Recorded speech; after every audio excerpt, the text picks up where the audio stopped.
This November marks 5 years since I took the leap of faith and packed up my entire life, moved from Australia to the other side of the world. I can still vividly recall how I felt stepping off the plane at LAX and taking those first few steps on American soil. Now, for many people, the idea of relocating to the States during a global pandemic might seem reckless or even irresponsible, especially coming from a relatively safe country like Australia. But the truth is, life is short and sometimes you have to take risks. Stepping outside your comfort zone can propel you towards your dreams. And let's be honest, life without risk sucks.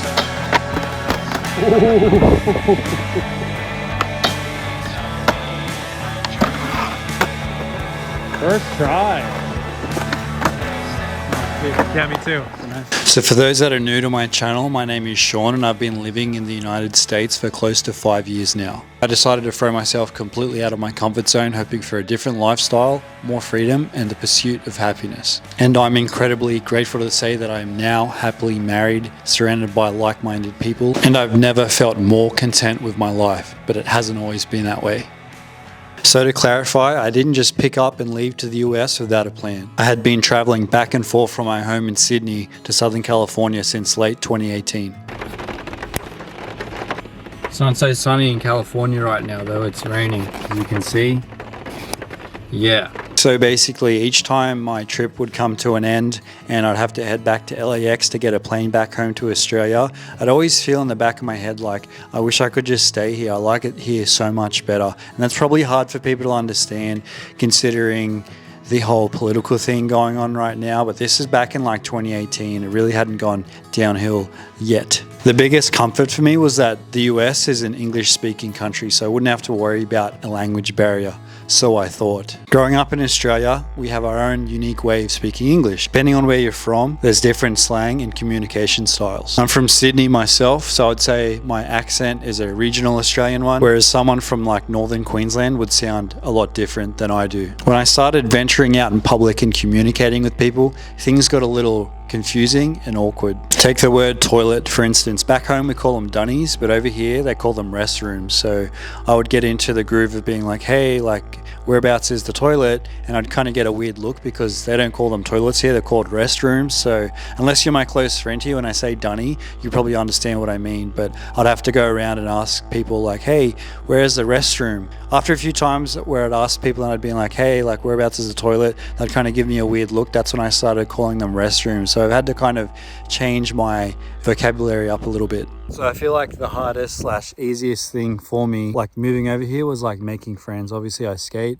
so it was super easy for me to meet other skateboarders and like, you know, get on sessions of skaters and like hang out. But I felt like I had to be this different version of myself, obviously, because I had to learn not a new language, but a new way of speaking. The culture's different from Australia to America, so I had to kind of like switch it up and almost feel like a hybrid, almost like Australian American. I felt like I needed to kind of assimilate to that American culture in a way to like fit in with everybody, and the version of myself that they were getting was like a different kind of version to the type of person I was back home kind of thing. With time, I kind of ended up loosening up a bit, and I feel like, you know, my mates like Dan and Dale, they kind of experienced that Australian side of me because I felt a lot more looser. Like I'd trip on saying like the C word out here.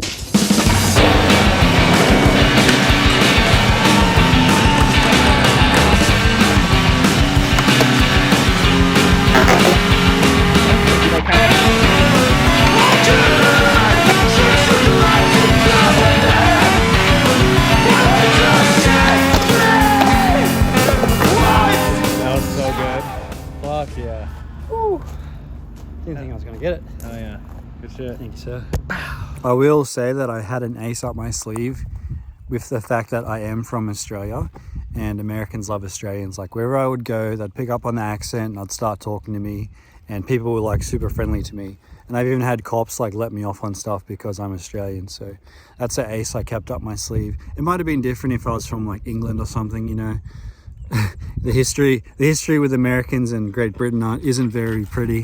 One thing that kind of got kind of annoying was like the whole like, oh, you're from Australia, like your uncle must be Crocodile Dundee, or like, do you live in the outback, or like, do you ride kangaroos to school? The main misconceptions about Australia is that like we ride kangaroos to school and we fight crocodiles in the outback and stuff. And it's not like that. I'm literally from Sydney, and it's like a populated city. It's not like I'm from the outback, but it was just funny. People would be like, oh, do you really see kangaroos? And where I lived was kind of rural like here, so there would be wild kangaroos, and they'd be like, oh, did you ever fight a kangaroo? Like stuff like that kind of got old.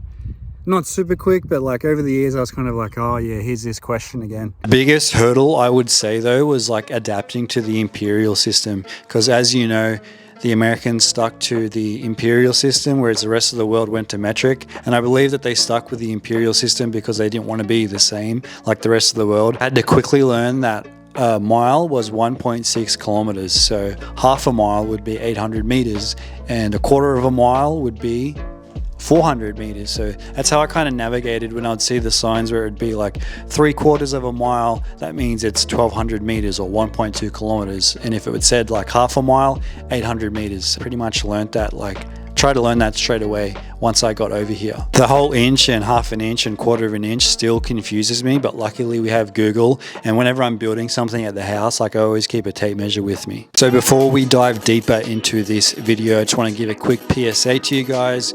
If you use the code HOMIES15 at checkout at eveningmob.com, you'll get 15% off, and I'm giving away free flags and free stickers with every order. So make sure you check out eveningmob.com, pick something up. Most of the stuff is handmade by me, like I screen print it in this garage right here. So if you guys want to support me, head on over to eveningmob.com, pick something up. Some of the craziest culture shocks I kind of experienced was like the drive-through culture. Like people will sit in their cars at an In-N-Out drive-through for like 45 minutes instead of like parking up and walking in, placing an order, getting your food within like 5-10 minutes. They're willing to like sit in their car and just wait, even if the drive-through line's like hella long. Another crazy thing that I found about America is like the portion sizes. Like if you go to McDonald's here and get a large drink, it's like massive, like it's literally huge. I think we used to have this size back in Australia. It used to be called like extra large or something. It was a big red cup from Macca's, but they've banned that since then. And basically our large is like a regular or medium here, to put that into perspective. Another thing that kind of didn't take as much getting used to as I thought was like driving on the opposite side of the road, because as you know, in Australia we drive on the left hand side of the road, the steering wheel is on the right hand side of the car, whereas over here it's backwards. We're driving on the right hand side of the road and the steering wheel is on the left hand side. So I thought I would have more trouble with like learning to drive on the right hand side of the road here, but growing up I played so much GTA, like I was already kind of mentally accustomed to like being able to drive on the right hand side of the road and like make left turns and such, because it does get a bit confusing. And like touch wood, there's only been a couple of small instances where I've ended up on the other side of the road, the wrong side of the road I mean. I think one of the hardest challenges I faced over here was like once I split from my ex, I felt kind of really isolated and like I didn't belong here kind of thing. But thankfully I had family over here that I could stay with, and I stayed with my aunt and uncle. I slept on the couch for like 3 months until I found my own place. But it was tough because half of me wanted to just, you know, run back home to Australia and just stay in my room, you know. But the other half of me was like, no, you need to see it through. Everything kind of happens for a reason.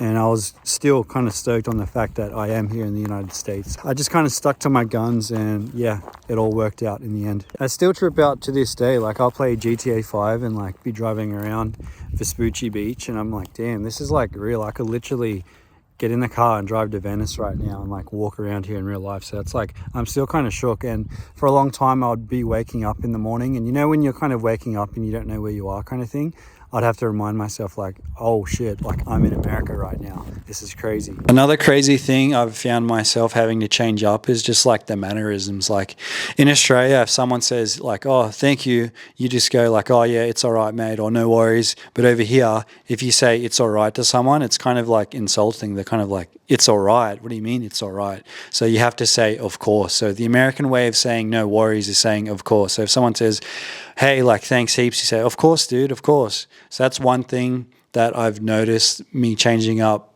my mannerisms is just like having to change little things like that, because if I say it's all right to someone, they might become offended. So I find myself saying like sir and ma'am a lot. Instead of being like, oh, thanks, mate, I'll be like, oh, thank you, sir, or thank you, ma'am. And I say dude a lot more, but I feel like that's like a Southern California thing. Like people are always saying dude over here. Overall, though, I don't regret moving here one bit. And I still have not been home to Australia. So it's been almost 5 years now. I do miss it, don't get me wrong, but I do really like living here, and I found the love of my life. I have so much fun here, skating and riding dirt bikes and snowboarding. Like literally the mountain is an hour and a half away to go snowboarding. I was driving 4.5, 5 hours from Campbelltown to Jindabyne to go snowboarding. So we can literally take a day trip to go snowboarding. The mountains are right there. If we want to go out to the desert is right there. The beaches are right here. I feel like I'm very geographically kind of privileged here because I have that at my fingertips. Whereas back home in Australia, yeah, the beach was close, but the mountains were so far away. Don't do it!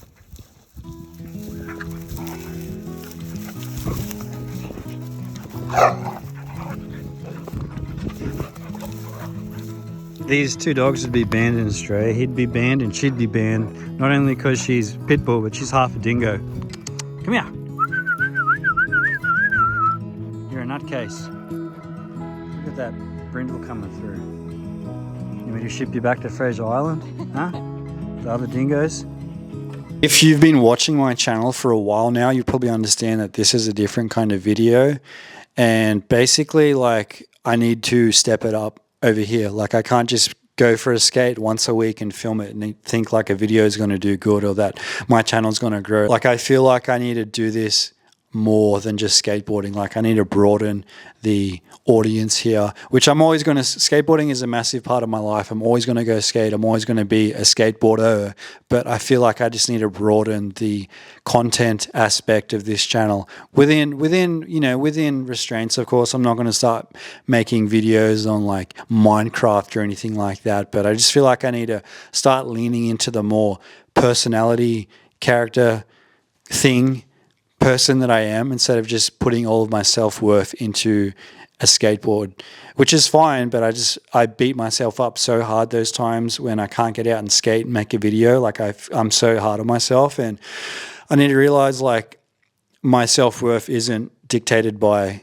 what tricks I can do on a skateboard. So I'm just going to be trying to post as many videos as I can. And I've probably said this before, but I'm coming at it with a totally different angle this time. Like I just want to make videos on YouTube and be successful at that. So I need to step it up, broaden the horizon, and just go for it.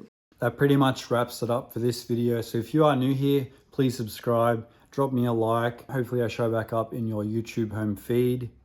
Stay tuned for new videos, more videos, and buy something from eveningmob.com. Cheers for watching. Red, I want you to go to his house, blow that joint up, don't let nobody out. Oh, get Trigger Man, bring him to me, cause I'm tired of this Trigger Man stuff in Tennessee. Now all the time while this stuff is going on, I called up another roadie on my flip phone. Junior, I want you to call down to Texas, special order.